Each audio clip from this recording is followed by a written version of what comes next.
Welcome, everyone. My name is Julia Toothaker, and I am the career coach and strategist behind Ride the Tide Collective, the podcast, and the company. This is a career-focused podcast that helps ambitious professionals strategize and take action to control their career in a way that aligns with their personality and their values. This season, I am embracing the collective part of my company name, and I have invited on various coaches and experts to talk about topics that impact career development and career decisions. And I am so excited about the topic today because we are going to be talking about burnout in high pressure careers.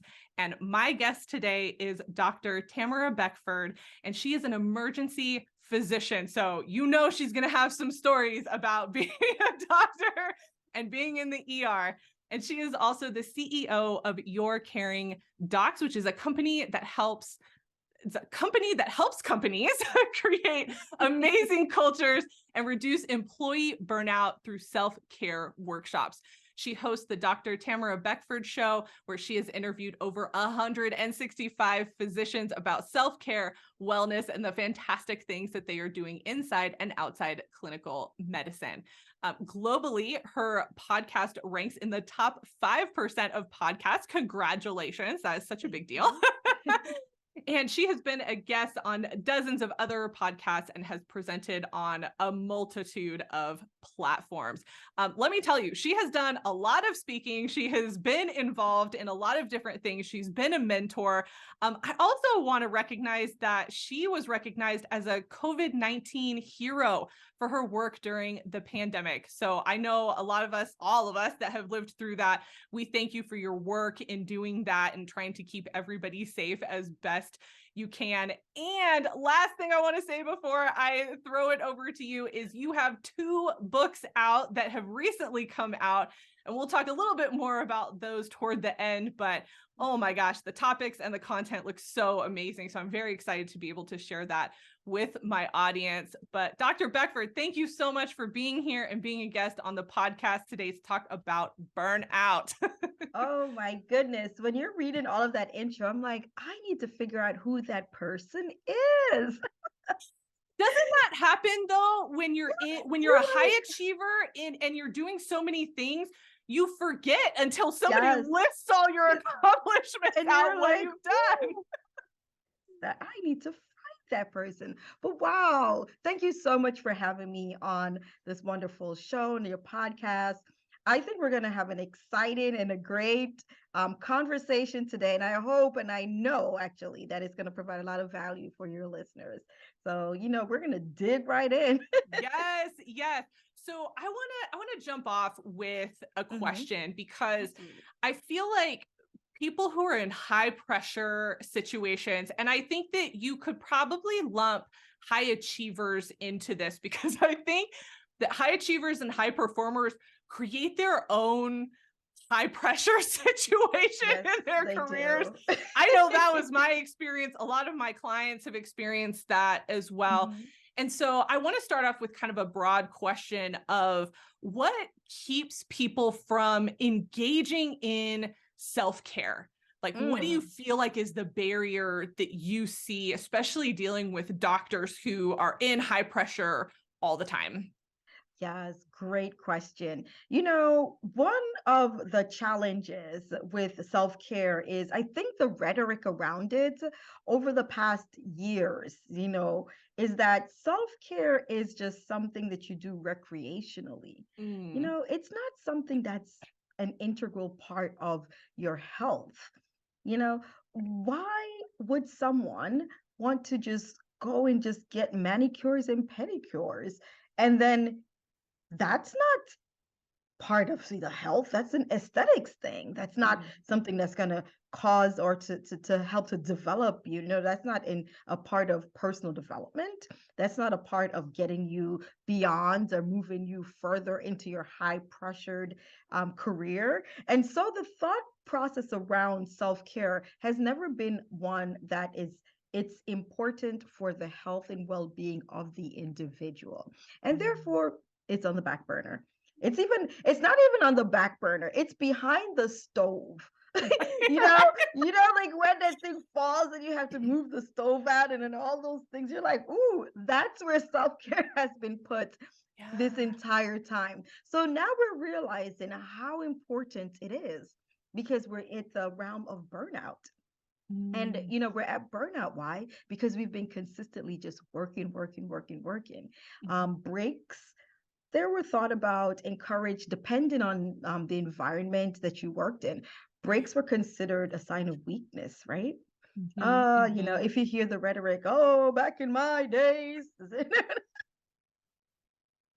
I was I able think to. we've all heard that one, and we're kind of sick of it at this point.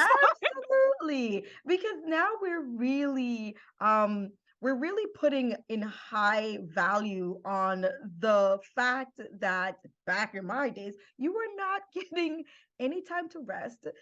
Sleep was not considered an important and an integral part of your self-care or even your care. It was saying, oh, I was able to do this with only 3 hours of sleep, and we applauded. Oh, great job.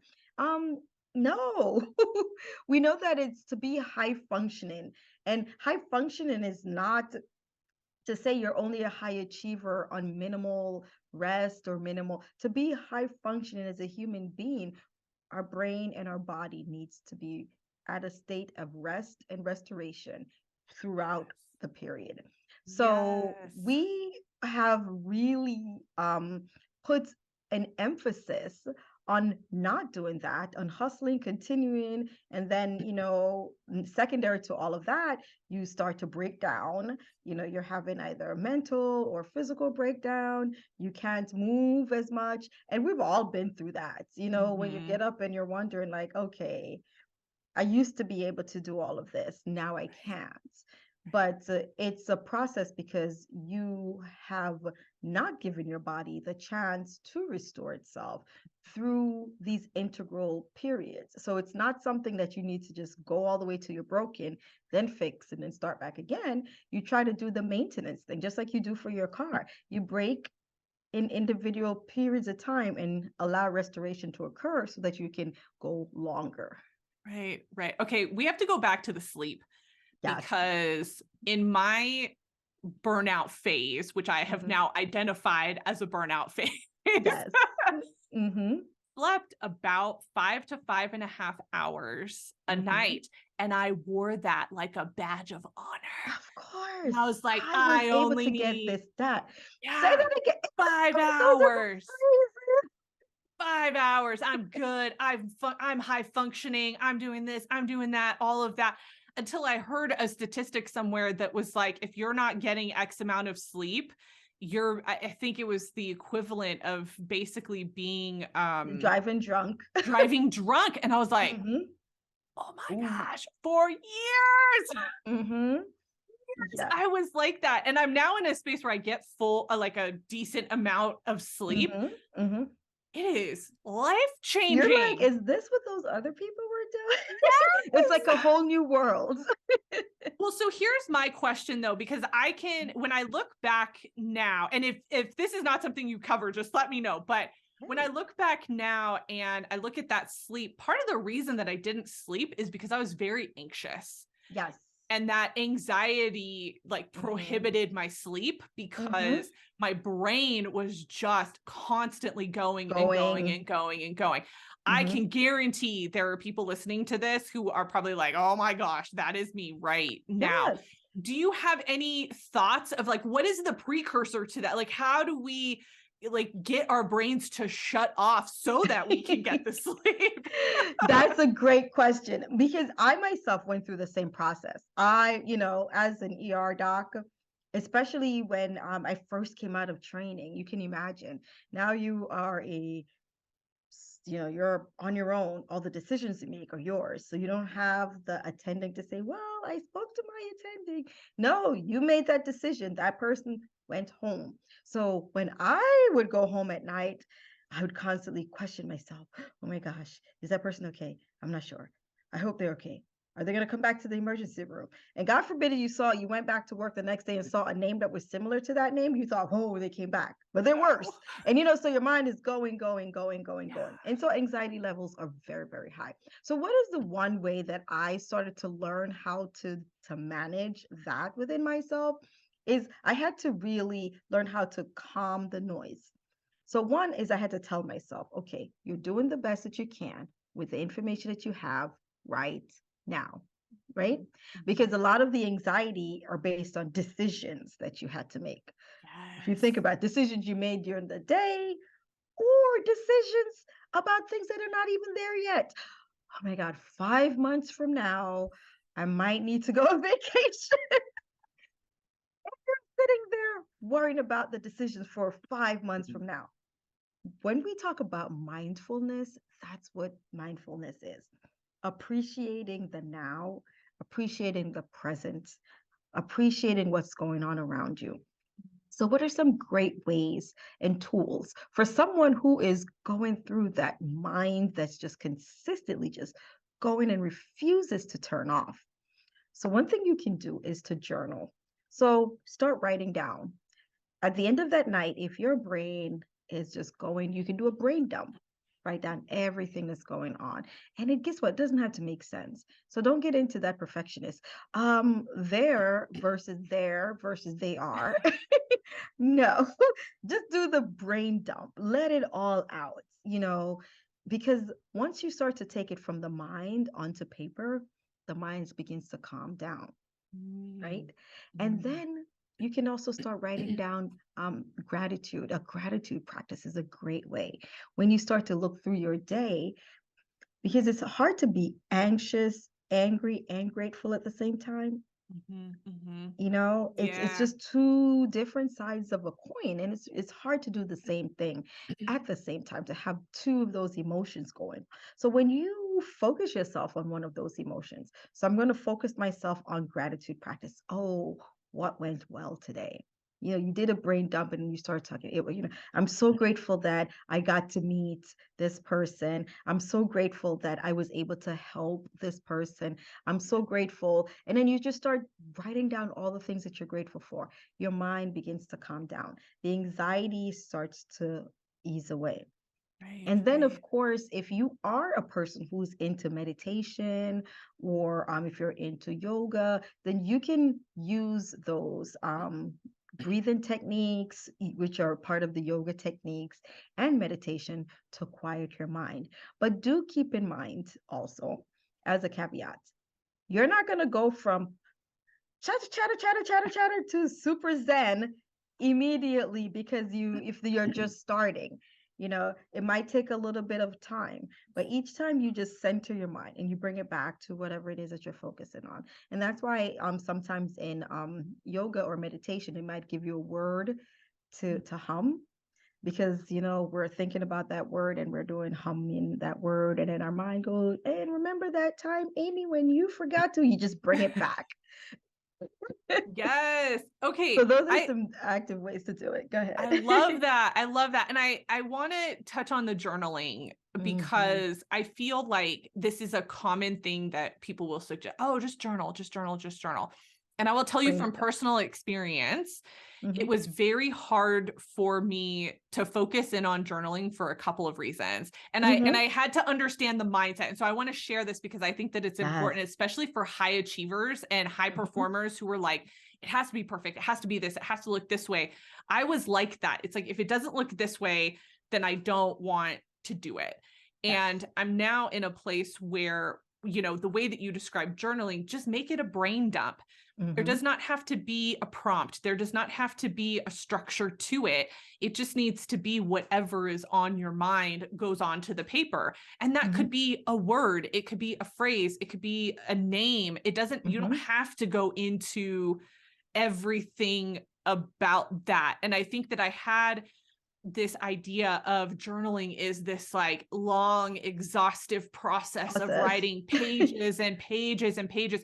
And I have to do it every day. And if I don't do it every day, then it's not going to work. And and so I really appreciate what you're saying and how you're describing it, because I feel like had somebody, I said this to another guest, like, had somebody explained it to me this way, I would have done it a different way, and I hear, Absolutely.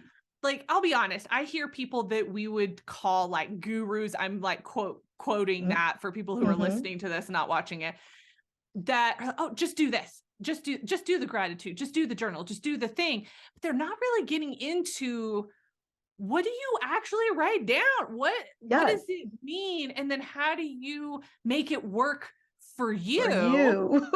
And I feel like the thing that I've learned most on like the journey that I've been on is make it work for you. So Absolutely. yeah, even if somebody says this is a way to do it, doesn't mean you have Uh, to do it that way. Do you it in just a need way that to works. formulate it to work for you. And you know what? That's the essence of self-care. Because your self-care, if we really think about it, self-care is about self. So you're making it work for you. So you have these techniques, formulate the technique so that it works for you. So if we're telling you like, hey, try to journal, and remember, we're giving you this as a tool to reduce your stress. If your stress goes higher, because we said it is not the tool for you. The tool to help, whatever tool will help to reduce the stress Mhm. or change the way that you do it. The way that I use that tool might not be the same way that you use it. So some people, as you mentioned, they are very stringent in the way that they journal, and they've been doing this since they were 6 years old, and they have volumes of journals when every night it's their diary. Remember, now we're using the word journals, but before, remember, it was Yes. diary. Hmm. Dear diary, today I'm very upset at such and such. Hmm. So now you can just write, you know, great value Zoom, made for more, dump, dump, dump, words that don't make sense, but they're in my head and just keeps riling over and over and over. And I need to get it out so my mind can get quiet and I can go to sleep. Does make sense to Yes. anyone? Yes. Like your brain, you dumped everything out. Yes. I think also, and I feel like people don't talk about this enough. So I can write, but when I am unloading, Mm-hmm. I am actually more verbal. And Mm-hmm. so it helps me to have, somebody or something to talk to. Mm-hmm. And I have another friend who's like that as well. And we have really tried to share this idea of it does not have to be written. Mm-hmm. Or like you could bring up like a note in your phone and do a Just voice to text absolutely. versus writing things out. And I was talking to my friend about that, and she said, I've started putting that into practice. And it's Mm. been so much easier because she's such a verbal processor. Oh, I And love she's it. because she does not like to write, like it's just not her strength. But Mm-hmm. man, when she starts to speak, it all just comes out of her. And so I think even from a tactical standpoint, think Absolutely. about how you function and how you need to share. Like if you're a verbal dump, like I dump on my husband all the time, Mm, I do too. he's my person and he gets it. He's cool. He can handle it. But there was a season where he was like, I need you to stop. Like it's too much. I And love it. but had I understood, oh, voice to text, that Mm-hmm. would have been such a great way for me to be able to unload To some of that. unload. So, Absolutely. Absolutely. uh, Now, a great technique to quiet the mind. yes, yes. Okay, one thing that I want to talk about, because we mentioned this before when we were kind of strategizing for this interview, you Hmm. had talked about leaders and managers of people and how do they manage their team and all of that. I feel Absolutely. like that is not something that, at least in my podcast this season, Hmm. that anybody has really touched on. So we're touching more on kind of you as a person. How do you manage?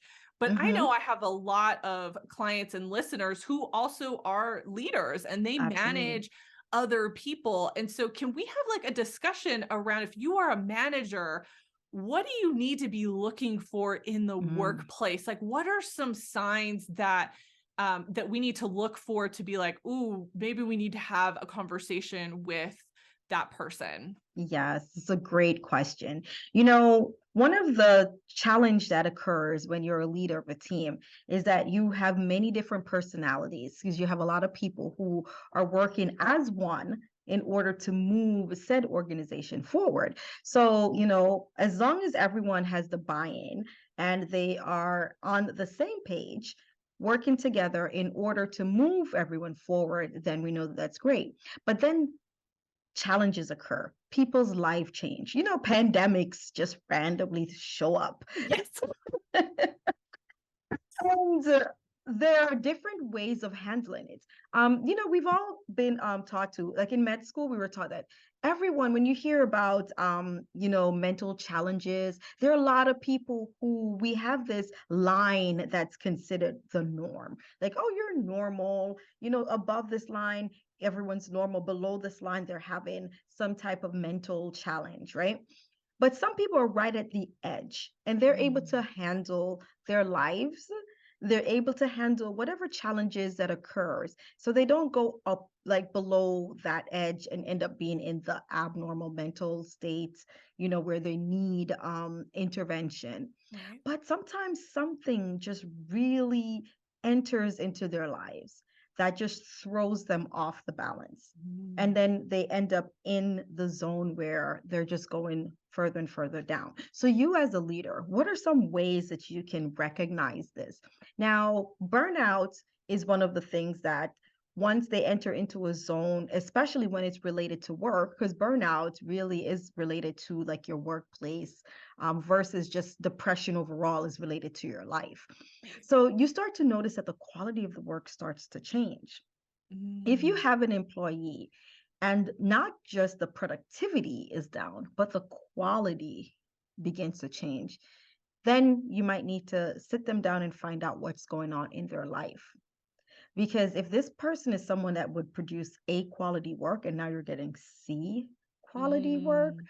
they don't really just go from A to C just because everything's fine and they ought like out of the blue just becomes a person who does not feel like producing or giving their best. Right. Something has intervened and knocked them off and the balance is off. So ways to do that is to tap into them. And it's not I know a lot of times people think, okay, well, there must be substance abuse going on. Now, think about it. When someone abuses substance, they're doing it in order to escape whatever reality they're having. So the reality goes in before the substance abuse enters in, right? Right. So if you can intervene prior, then the person is less likely to enter into that zone of substance abuse in order to escape what's going on. So you can tap in and find out, like, hey, Bob, I'm noticing that the work quality is a little bit different. Like, is there something going on at home? And then you might find out, like, Bob's daughter is fatally ill and, just something Right. personal that you just never thought. But Bob is trying to keep a good face at work, but the quality is changing.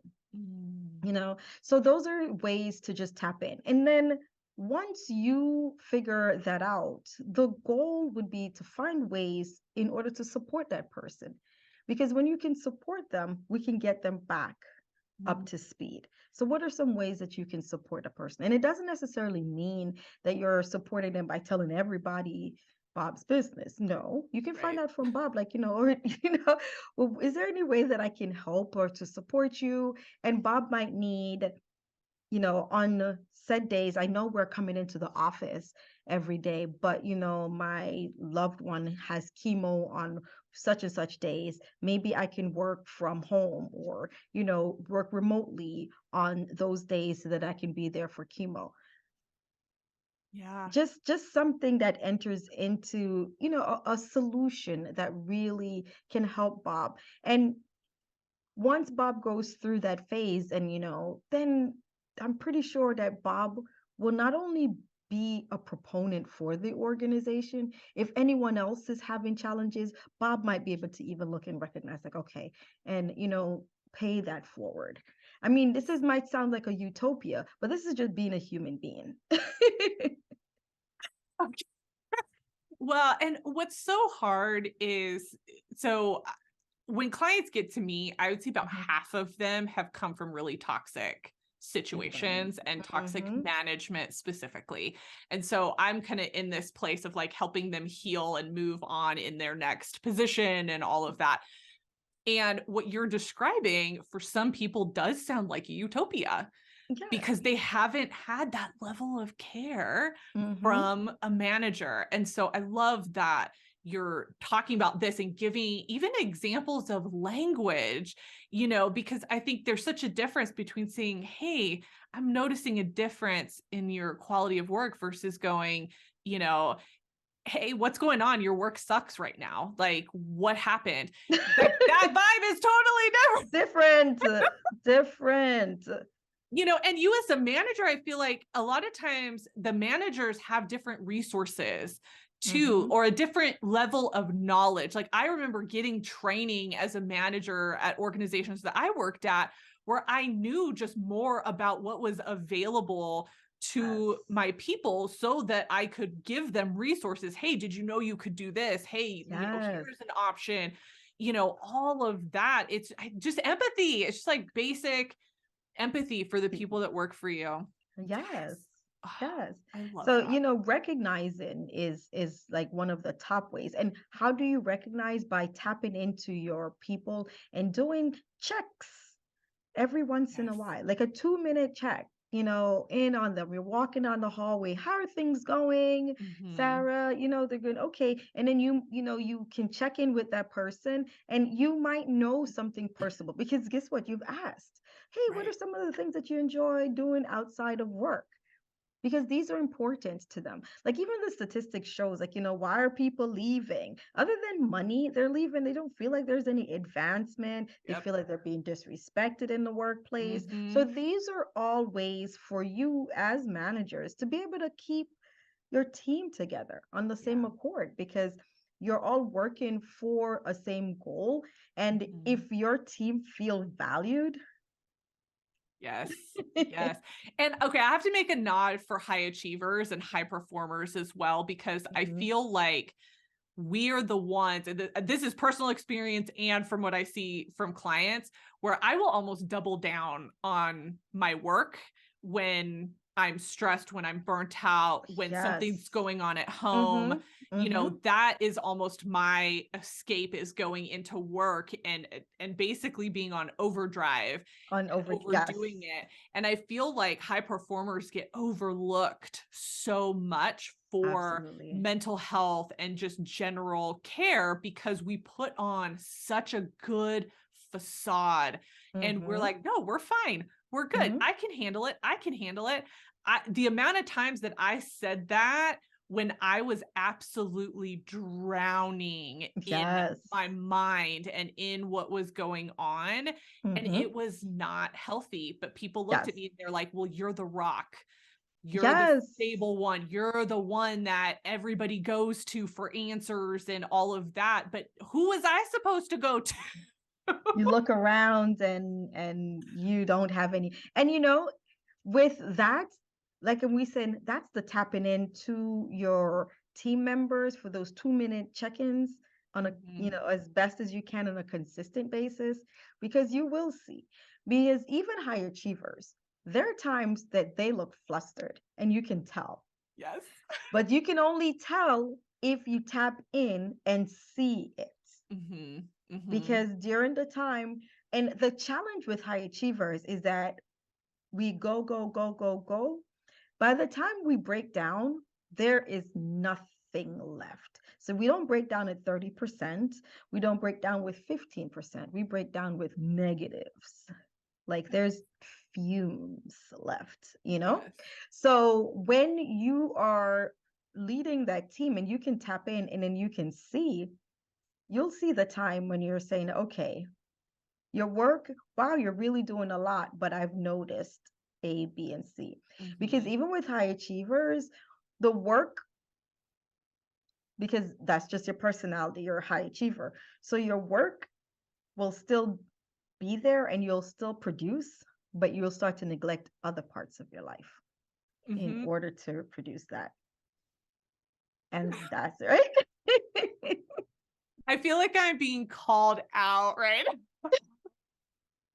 If anybody else listening feels that way, I am right there with you. Yes, we've all been there. We've all been there. You roll out of bed and then you roll again, and then and you said, okay. And then you use the words, I might as well get up now. I Mm-hmm. might as well. And this is how you know that you're heading to burnout. When you get to work and you're in the car and you're contemplating, do I even want to go in the building? And then some people even cry in the car Mm. before they go. And then, like you said, you either put on the facade, you're high achiever, so you put that facade on, yeah, go team. Mm-hmm. But it takes that moment of you have to do a lot of self encouragement to get out of the car to get into, you're headed to Mm-hmm. burnout. Oh my gosh. Okay. So that leads us into our actions. I think this is a perfect transition into that. So one of the Mm-hmm. things that I want to do with these episodes is make sure that the audience has about 2 or 3 actions that they can really hone in and take with them. And I think we've talked about some of them, but I Mm-hmm. want to go in and just make sure that we are kind of capturing and recapping everything. And you just said one of them, which is the warning signs. Absolutely. So talking about, in the car, man, everything that you're talking about, I'm having these flashbacks. I've been there myself. I have been there myself. Man, I don't regret doing this season, but I will tell you, every conversation that I have had up to this point is taking me back to times that I'm like, am I really healed from that? Am I really But worked it's we've all been there, and yes, it sounds like we're ripping that scab open, but through? it really shows. And the reason why we're doing this, and this is what we do as entrepreneurs, and this is what we do as like podcasters, is that we are serving. So we are, yes, we're reliving this life in order to serve you who are listening, Mm-hmm. because we want you to understand it. The way that you are right now and how you're feeling right now does not have to be your reality for the rest of your life. There are Yes. opportunities to change, and you're not alone. Yes. Yes. Ah, okay. I feel good now. And I think even as entrepreneurs, we have to be reminded of that too. I still Mhm. have some of these tendencies. And Yes. I have to really like put a lot of checks and balances in place to make Hmm. sure that I don't go back to the To way those. that I used to be and the way that I used to live. And once you've been there and you've identified it, and you know Hmm. what it looks like, it's so much easier than to move forward and go, ooh, Absolutely. I know this warning sign. Yes, We've been here absolutely. before. Yes, like I've been down this street before. It's just like when you've driven down that street and it's been a while. Like for those of you guys who might have moved away from your childhood neighborhood or house, and then you're driving towards it and you get this sense of familiarity. That's Yes. kind of the same thing that occurs when you're heading back to those zones of, wow, these signs are starting to be familiar again. Like, Yeah. the insomnia, I'm working, I'm saying yes to everything, because Those are boundaries, really that's good a, warning signs. Yeah. yes, boundaries are a huge way to help to reduce that. Those two words, the N and the O, What is it? they're just, No is a sentence or no. What yes, is that no what is it a sentence, a full sentence. But it's so hard, right? is? Because especially if you're a people pleaser, so saying no is important, boundaries are important, recognizing the signs are important, putting checks and balances in place is Mhm. important. And Mhm. then most important of all for me is finding time for yourself. That's your self-care. So what is your self-care? We've talked about the brain dump, the journaling in, as a way to do the end of the day care. Um, Self-care is what it is that brings you back to the you that you remember before all the titles, So Yeah. before the I'm this high-powered coach, I am mom, I'm wife. What is it that you like to do? I think that I always ask people, back when you were around 7 years of age, 6 or 7, sometimes, there were just some things that you love. You love to read stories, or you like to paint, or I like to do things with my hand. I like to draw. I would love to sing. I loved dancing. Even today, I was talking to someone and I mentioned that, and she went back. She said, I don't even remember what it is that I like to do, because that's what happens with time. Mhm. You forget it. So that's your self-care. What is it that you like to do? Now, if you're at work, rest assured, yes, if you like to paint, you're not going to just bust out your easel and paint when you're under stress at work. But finding some times to break in between work, it takes as minute 2 minutes, 2 minutes before that meeting. Find some ways to get some good, either meditating or a breathing exercise for Mhm. 2 minutes. Relax yourself, right? 2 minutes. Maybe it's taking a walk, getting the juices flowing. All it Yeah. takes is two Music. minutes. Exactly. That was my next thing. Music, playing a Music. song that you really, really love that either gets you energized, or you're about to do a presentation and you're just amped up, or are you so nervous that you need to relax? Just 2 minutes. These are ways that you can incorporate your self care at Mhm. work in order for you to really make it through the day. And it's just 2 minutes. Just break a little time for yourself. Yes, Mhm, yes. Oh my gosh, that is so helpful. And I think mhm. kind of harkening back to earlier in our conversation where we talked about make it work for you. You. Figure out what that looks like. So I know Mhm, back in the day, I never wanted to get up and go for a walk. That was mhm, not something that I wanted to do, it was not mhm. helpful for me, but oh man, would I sit and listen to a song, Yes. and Mhm, and I had certain songs that evoked certain emotions for me. emotions. Yes, I would play absolutely. those songs. Yes, have your list. When I was speaking to another podcaster, she said she had her list. She had like a go-to list that Mhm. whenever she was in a situation where she felt stressed, so she made little playlists. And I'm like, that is Mm, brilliant. so smart. So Yeah, so she smart. has she just goes to Yes. her playlist. Oh, this is my list to reduce my anxiety. This is my list when I'm just joyful and I just want to just really just dance it out. So that's a technique. If this is something that works for you, make a little playlist of songs that you love that evoke the emotion that you need at the time. Is it for confidence? You know, that list of songs that just you put it on and no one can stop you. If it's Eye of the Tiger, it's Eye of the Tiger. Do you remember?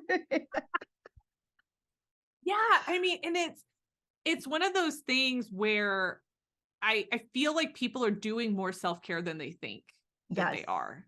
Yes. And it's, as a high achiever, I look at my day as a checklist, things to Mhm, be checked off. And mhm. when I think about self-care, I'm like, well, that shouldn't be an item on the check. And you hear my language, right? It It shouldn't be shouldn't this. be. It shouldn't be that, because that is Mhm, very much how I used to think was it has to mhm, look like this and it has to be this way. And I think now, and kind of enforcing what you're saying, it has to work for you. So if mhm. you're a checklist person, put a put a checklist, put it on there, Fine. Yeah, put like it in that's there, like the category, put it in between. So, yes. just as a part of the things, there are people like we mentioned who are very high achieving people who you have your time blocks. Yes. Add in, add it in into a time block, because as we mentioned, your self-care, it differs from someone else's. So when you add in your self-care time block, and for you it's okay, I'm going to take a few minutes to meditate between Mhm. meetings, that's different than someone else's self-care time block that says, I'm going to rush to the nail salon, try to get my nails done really Mhm. quickly, rush back before the meeting. For me, woo, that's stressful. Yes. Yes. Like But understanding your schedule and uh, how you function within that your schedule. time, yeah, but make it work Yes. for you. That's the Yes. biggest lesson here. Yes. Oh my gosh. Dr. Beckford, this has been So helpful. I know that my audience is going to get so much from this conversation, especially people managers. I feel Hmm. like understanding your people and being able to have those conversations, whether Hmm. your organization supports it or not, is Yeah, still good for you as a manager to be putting those practices into place. So I want to absolutely. give you a chance to talk about your books and where people can find you.